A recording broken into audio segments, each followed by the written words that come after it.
मीरपुर नाम के शहर में तेजस अपनी पत्नी नीरू के साथ रहता था। पति पत्नी दोनों ही नौकरी करते थे। एक दिन तेजस गांव अपनी माँ के पास फोन करता है। हेलो, प्रणाम माँ। जीते रहो माँ। तुम दादी बनने वाली हो हैं? अरे वाह, ठीक है बेटा, मैं कल ही आती हूँ। जब माँ जी शहर पहुंची तो बेटे बहू ने बहुत अच्छे से स्वागत किया। लीजिए माँ जी, चाय। अरे गर्मा गर्म पकोड़े ले आओ माँ के लिए। नीरू रसोई में गई और 2 मिनट में ही पकोड़े ले आई। जी ये लीजिए। बहू, जादू से बनाए हैं क्या? अभी तो रसोई में गई थी। यमी। माँ जी, शीला रसोई में पकोड़े तल रही है, मैं बस लेकर आई। हे भगवान, मेरा धर्म भ्रष्ट कर दिया तूने। अब तो गंगा जल से शुद्धिकरण करना होगा।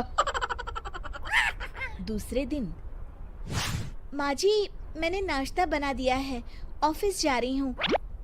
पर अभी तो घर का सारा काम पड़ा है।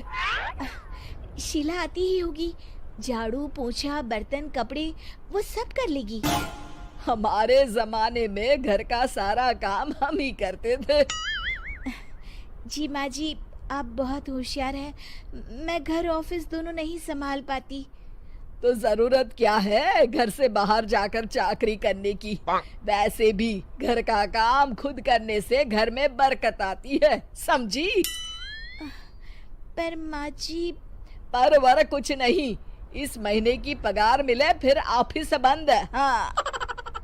रात को नीरू तेजस से कहती है, सुनिए जी, माँ जी बोल रही थी कि मैं नौकरी छोड़ दूं।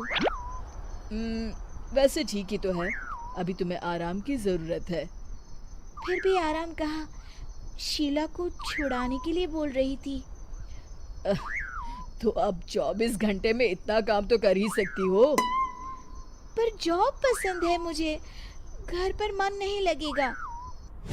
अगले दिन जब दोनों ऑफिस के लिए निकल रहे थे, मेरी तो कोई कीमत ही नहीं है इस घर में।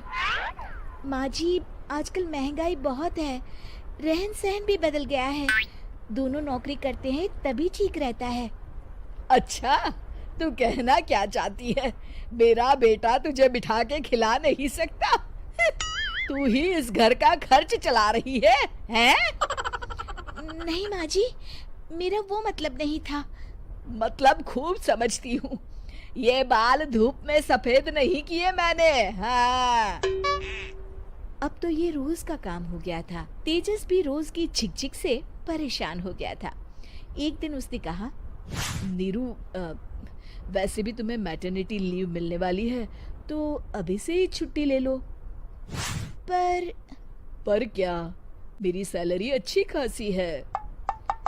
आखिर नीरू ने रिजाइन कर दिया। जब बच्चा हुआ तो घर में सब बहुत खुश हुए। कुछ दिनों बाद तेजस फाइल देख रहा था।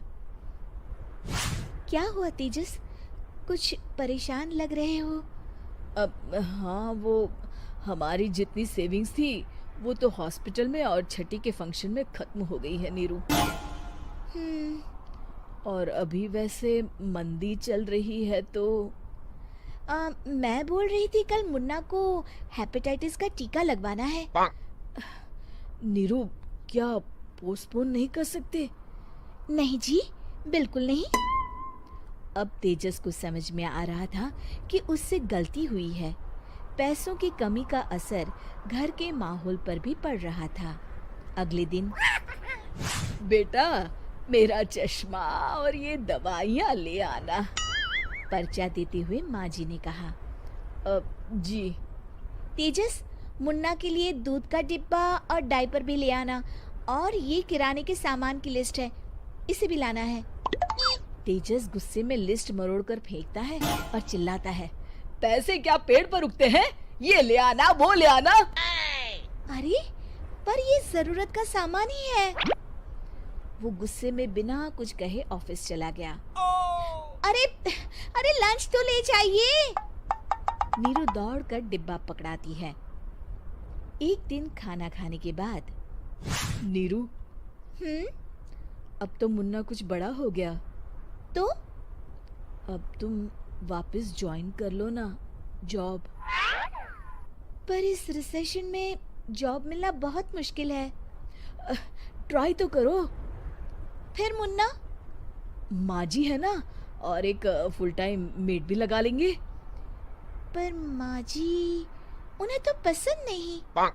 तभी माँ जी वहाँ आ जाती है और प्यार से नीरू के सर पर हाथ फेरते हुए बोलती है, अब मेरी समझ में आ गया बहू, पहले के और अब के समय में अंतर है। तुम काम शुरू करो, मुन्ना की जिम्मेदारी मेरी। मेरी प्यारी माँ जी।